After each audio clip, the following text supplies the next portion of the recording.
The chromosomes are separated during anaphase. If you look at a cell in a microscope, you can actually see points where the chromosomes have spread to opposite ends of the cell. You can find those. Your skin cells are really hard, but if you use some, sometimes you can if you're lucky. It's really difficult though. Okay, ready? What phase is this called? Telophase. Telophase, when the cell begins to pinch off. Go.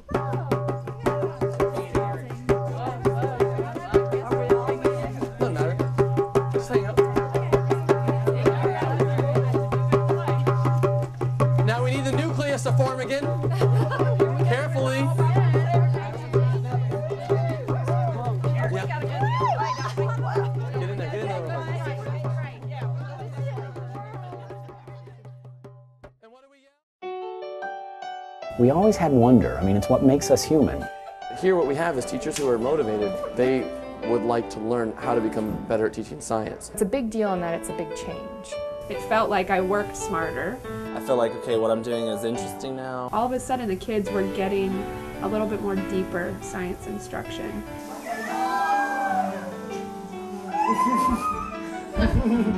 Nice. It's pretty impressive that things are going so smoothly with the project.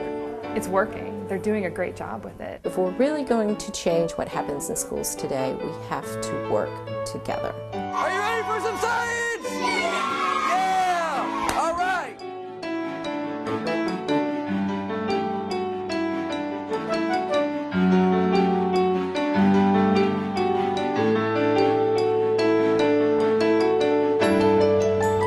LETAS stands for Let's Talk Science, and the whole goal was to get people talking about science. LETAS for me is a multi-dimensional professional development experience for elementary teachers. It's multi-dimensional and it's more than traditional, professional development experiences in science.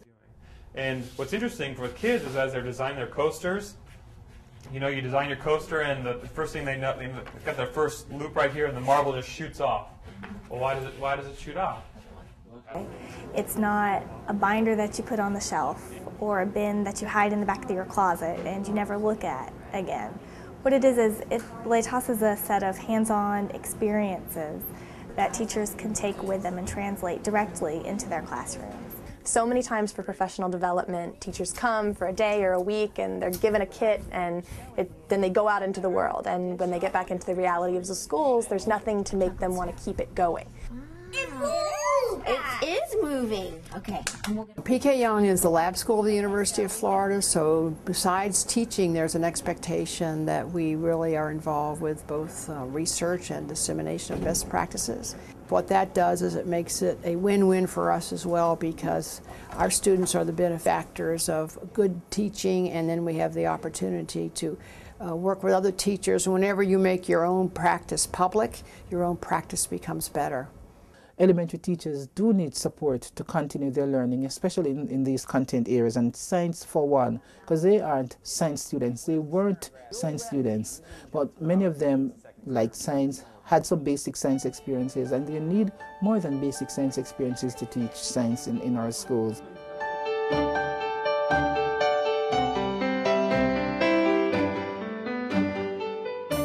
I think it's incredibly important in today's world that when we're trying to take teachers to the next level so they better meet the needs of the children that are in their midst, that we do it in ways that really nurtures relationships and a sense of community and coming together. From the starting level, they had teachers in on the planning with the university collaborators and with the grad students and with teachers.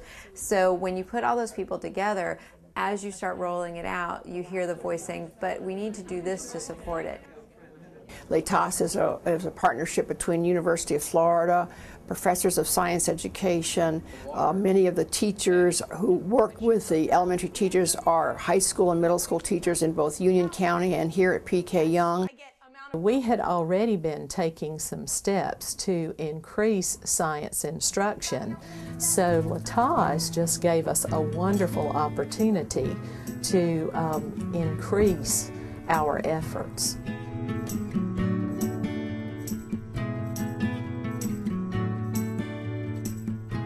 Professional development in science should involve the content and the pedagogy, and they should go together. Teachers should be empowered. They shouldn't be disempowered by giving them pre-prepared kits and then have them follow recipes.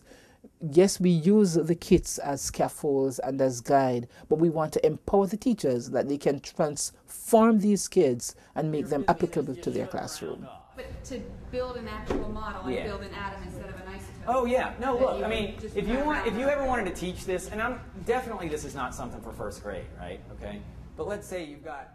I think it's really important to make sure that when working with teachers to develop a deeper knowledge, that you honor what they know, that you really focus on having other teachers deliver that professional development, and that you pay real good attention to the level of expertise that's needed in grade 5 as opposed to grade 3 or grade 1, and that you constantly honor the learning of the teachers and how much is it they really need to know.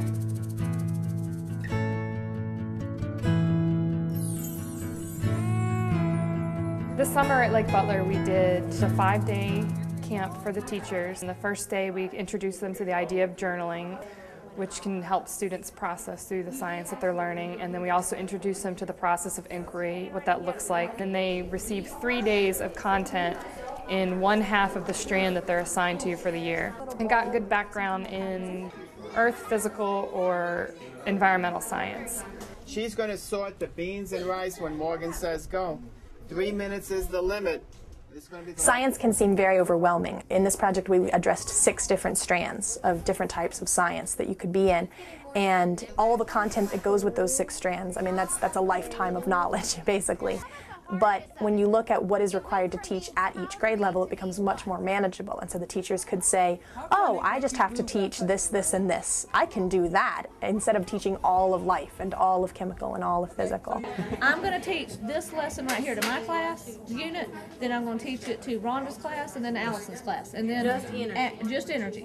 They were also introduced to the triad model, in which 3 teachers in a grade level rotate students, so that no teacher has to be an expert in all science. So what did you do to get it to move?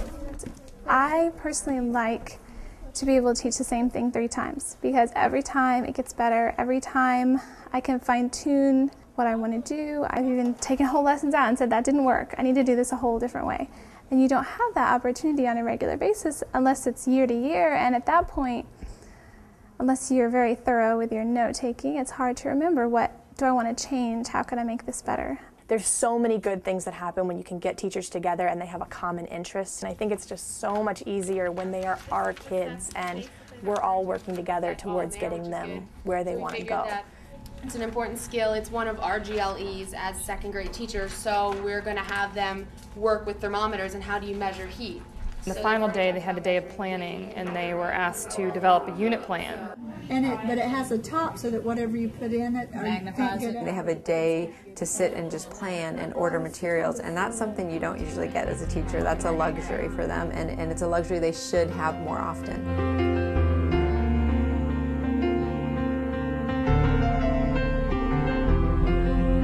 Now that we're halfway through the year, we're getting them through the other half. They know a little bit better how to develop a unit plan. They've had people in their classrooms doing classroom observations to provide feedback as to whether or not they were actually doing inquiry science. And so, so far they've been pretty successful in planning, given all this new information they have, and they know what to expect now. What I love about this project is that there's constant assistance for them on multiple levels. There's pedagogy assistance in terms of how do I do this in my classroom. There's content assistance if they have scientific questions, things that they didn't learn in camp or they're still dealing with the questions. Well, that's a good way to, you can tie in habitats right there if you wanted to save it for that. Animals are like plants because they grow.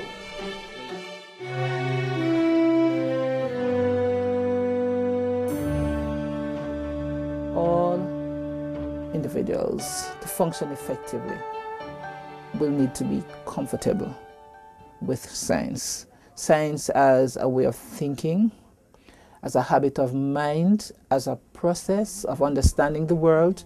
These are things that, you know, if you embrace science, then you should be an effective citizen.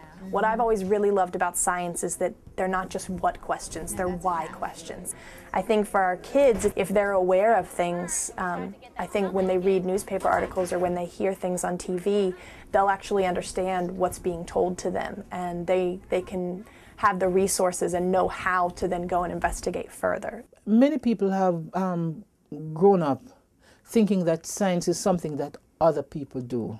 You know, and that for me is painful, because we really want kids to begin to believe that, oh, I can do that.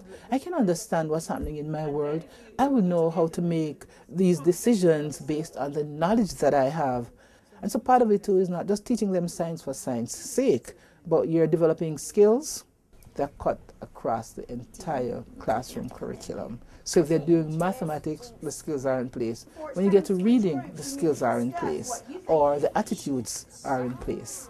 So we're not only just developing science for foundation purpose for learning science, but because we're, you know, preparing the students or getting them in at a point where they can learn anything. We have the same dreams and aspirations for our children that anybody else would have. We want them to go on to college. We want them to find the cure for cancer. We want them to learn how to go to the moon. We want them to learn about the environment.